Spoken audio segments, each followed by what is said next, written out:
అందరికీ నమస్కారం అండి. ముందుగా మనందరి గురువు గారైన బ్రహ్మర్షి పితామహ పత్రి గారికి ఆత్మ ప్రణామాలు తెలుపుకుంటూ, మరియు బ్రహ్మర్షి తటవర్తి వీర రాఘవరావు సార్కి మరియు బ్రహ్మ విద్వరిష్ట తటవర్తి రాజలక్ష్మి మేడం గారికి నా ఆత్మ ప్రణామములు. మరియు నేను తీసుకున్న టాపిక్ ఆనందంగా జీవించాలంటే తటవర్తి సార్ రాసినటువంటి జీవిత సూక్ష్మాలు బుక్ నుండి తీసుకోవడం జరిగింది. మరి ఆనందంగా జీవించాలంటే అందరూ ఆనందంగా జీవించాలనే కోరుకుంటారు. తామే కాదు, తమ కుటుంబం అంతా ఆనందంగా ఉండాలని కోరుకుంటారు. ఆనందంగా జీవించాలనే తపన పడుతుంటారు, ప్రయత్నిస్తారు. కానీ మానవులు ఎంత ఆనందంగా ఉండాలని ప్రయత్నించినా ఆనందం పొందలేకపోతున్నారు. ప్రతి ఒక్కరూ ఏదో ఒక రోగంతో, సమస్యలతో, బాధతో, కష్టాలతో జీవిస్తున్నారు. ఇలాంటి దుఃఖాల వల్ల ఆనందంగా జీవించలేకపోతున్నారు.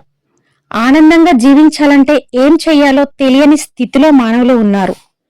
ముఖ్యంగా మానవులు సుఖం, సంతోషం, ఆనందం కోరుకుంటారు. అంటే ఎవరైనా తాము, తమ కుటుంబం జీవించి ఉన్నంత కాలం సుఖ సంతోషాలతో ఆనందంగా జీవించాలని కోరుకుంటారు.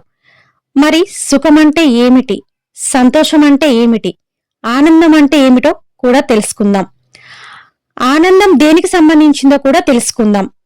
అసలు కోరుకోవాల్సింది సుఖమా, సంతోషమా, ఆనందమా? ఏది ముఖ్యం? మానవునికి ఏది కావాలి, ఏది ముఖ్యమో ఆలోచించాలి. ఆలోచిస్తే సుఖాలు ఎన్ని ఉన్నా ఆనందం లేకపోతే ఆ జీవితం వ్యర్థమని తెలుస్తుంది.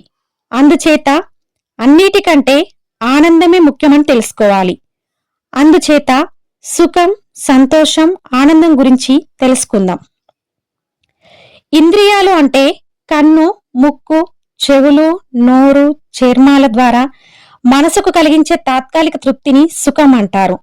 అంటే నచ్చింది చూడడం, వినడం, తినడం, వాసన చూడడం, అనుభవించడం లాంటివన్నీ సుఖాలే. సుఖం ద్వారా పొందవచ్చునన్న ఆనందం తాత్కాలికం. అది అనుభవిస్తున్నంతసేపే కాని గమనిస్తే తర్వాత ఉండదు. కారణం సుఖం సుఖమే గాని ఆనందం కాదు. సుఖం వేరు, ఆనందం వేరు. అందుచేత సుఖం కోసం ప్రయత్నిస్తే ఆనందం లభించదు. ఇంద్రియాల ప్రమేయం లేకుండా మనస్సు పొందే తాత్కాలిక తృప్తిని సంతోషం అంటారు. అంటే మనస్సు కోరినవి పొందినప్పుడు, అంటే 10 లక్షలు సంపాదించాలనుకున్నామనుకోండి, అలా సంపాదించినప్పుడు నాకు చాలా సంతోషంగా ఉంది అంటాం. అలాగే ఇల్లు కట్టాలనుకొని ఇల్లు కట్టామనుకోండి, నేను అనుకున్న సాధించాను, నాకు చాలా సంతోషంగా ఉంది అంటాం. అలా ఉద్యోగం సంపాదించినా, పదవి సంపాదించినా, పరీక్షలలో పాస్ అయినా, పెళ్ళైనా చాలా సంతోషంగా ఉంది అంటాం. అలా మనసు కోరిన కోరికలు తీరుతుంటే సంతోషంగా ఉంది అంటాం. కానీ అలాంటి వాటి వల్ల పొందే సంతోషం కూడా తాత్కాలికమే. అది పొందేంత వరకే కాని తర్వాత ఉండదు. కారణం సుఖ సంతోషాలు అసలైన ఆనందం కాదు.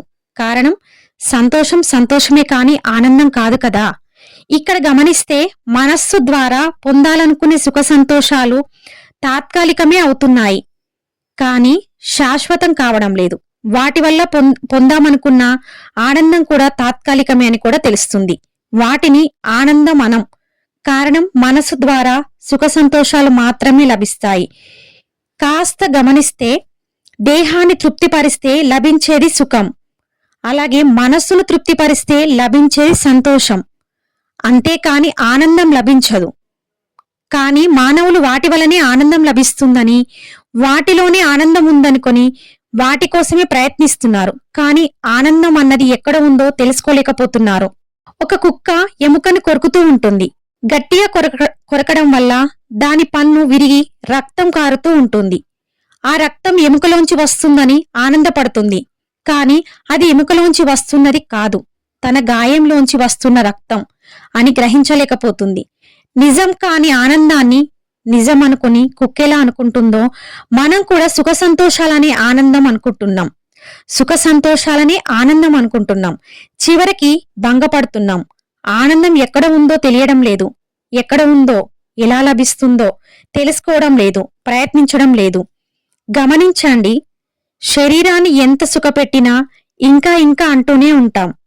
మనస్సు కోరినవి ఎన్ని నెరవేర్చినా ఇంకా ఇంకా కోరుతూనే ఉంటాం.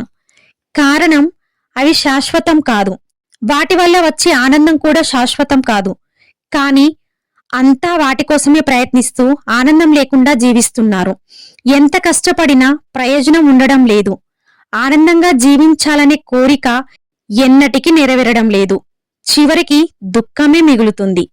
ఆనందం అంటే మనస్సు లేని స్థితిలో ఆత్మను పొందేదే అసలైన ఆనందం. కారణం ఆత్మ అంటే ఎవరో కాదు, మనం విగ్రహాల ద్వారా, ఫోటోల ద్వారా ఆరాధించే భగవంతుడు. భగవంతుడు ఆనంద స్వరూపుడు అంటారు. నిత్యం ఆనందంలో ఉండేవాడు. అందుచేత ధ్యానం చేయడం ద్వారా ఆలోచన లేని స్థితి అంటే మనస్సు లేని స్థితిలో, ఆత్మస్థితిలో అసలైన ఆనందం పొందగలం. సహజంగా గాఢ నిద్రలో అటువంటి ఆనందం పొందుతాం. అదే ఆనందాన్ని కానీ ఎరుక కాదు, అక్కడ ఎరుక కాదు, కానీ ఎరుకలో మనం ధ్యానం ద్వారా అనుభవించవచ్చు. ఎప్పుడూ ఆనందంగా జీవించవచ్చు.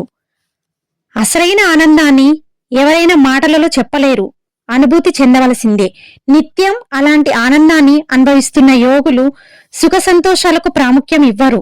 ధ్యానం ద్వారా ఆనందాన్ని అనుభవిస్తూనే ఉంటారు. అలా మనం కూడా ధ్యానం చేస్తే ఆనందాన్ని పొందగలం, ఆనందంగా జీవించగలం. కాబట్టి మనందరం కూడా ధ్యానం చేసి ఆనందం అంటే ఏంటో తెలుసుకుని ప్రతినిత్యం ఆనందంగా జీవించాలని కోరుకుంటూ ముగిస్తున్నాను. ఆత్మ బంధువులందరికీ ధన్యవాదాలు. Thank you.